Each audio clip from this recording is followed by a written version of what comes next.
So hi guys, it's Monday and I'm coming at you from Verona Airport with today's Momo. I was thinking yesterday about happiness and actually what it means to be happy, and I thought I'd come and share some top tips with you, or some of my tips in terms of how to choose happiness. Now if you're watching this and thinking, oh yeah, whatever, it's so easy to say choose happiness, I used to roll my eyes whenever I used to hear people say, oh, silver lining and all that, but I actually think it is possible to choose happiness, because in my head happiness is not the absence of problems. Happiness is actually trying to find the silver lining or the positives in every situation.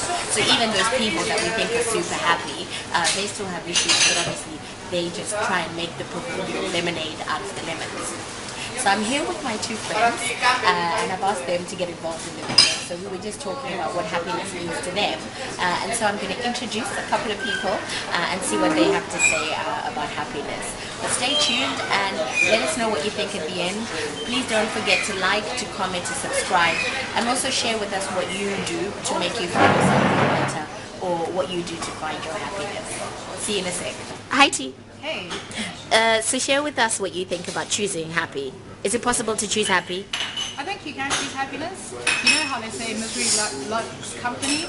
Happiness likes company as well. So that's one step towards choosing happiness, and that it's a lot harder to surround yourself with happy people when you're feeling down. I think you have to make that active effort to surround yourself with happy people, and then eventually that starts to rub off, and that vibe starts to rub off on you. And that's not the be-all and end-all, but it's a step.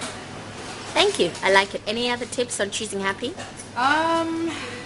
Mindset is a powerful thing.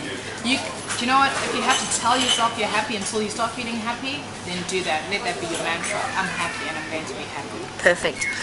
And I like that as well, because I was reading something that said most of the chains that bind us are mental, and so I think choosing the happy or choosing happiness is definitely a mental thing, and it's something that you have to do every single day. So it's not that just because I'm happy today, tomorrow I'm going to be happy. It's choosing the happy every day and actually making that conscious effort to break those mental kind of barriers that we throw up ourselves that actually block our happiness.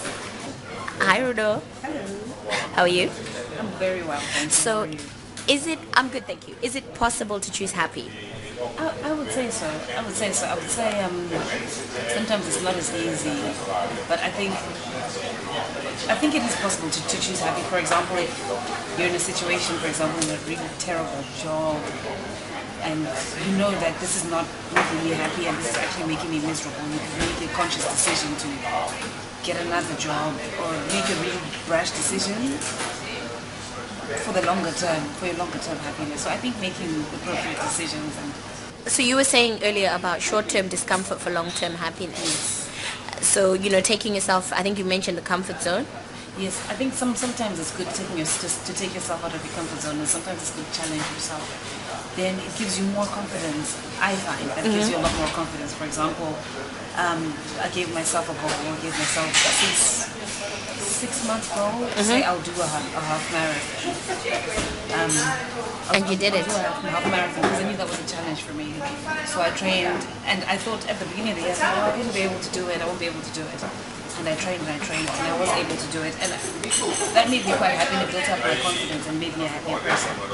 So I definitely think it's a situation of changing your circumstances or your environment to achieve the long-term happiness. The things that make me happy, oh my gosh. My mom and dad, I think of them, I smile. God help me. Travel, Nando's. A chicken is a recurring theme, okay? And it's, my niece, oh my gosh, my beautiful, beautiful niece, they make me happy. And just, you know what, where I am today, my hard work and everything has taken me to a place where I can say, I'm happy. Yeah. Happiness doesn't have to be complex. You can find it in the small things. The things that make me happy: exercise, sushi, red wine, my family, chocolate, chicken wings, boyfriend. One last thing I will say, guys, is don't sweat the small stuff. I think as people we tend to dwell on what's wrong, dwell on the negatives, dwell on what could have been and should have been. Rather, what I would say is live in the moment. Life is not, a series of huge events that make up your life. I think it's the small moments that make up the bigger picture. So be kind to yourselves, don't be so hard on yourself, and don't sabotage yourself. So that's it from me. We're just going to sign off, but I'd always just say, whenever you're done, think, don't worry about a thing, because every little thing's gonna be alright. Okay guys, so that's it from us from Verona. As we said, choose happy. If you like the video, like, comment, subscribe. Thank you so much to my special guests and the two chicks that actually really do make me happy. Anything else to say, guys? Choose happy. Choose happy. Choose happy. See you in the next Momo, guys. Ciao, as they say in Verona. Ciao.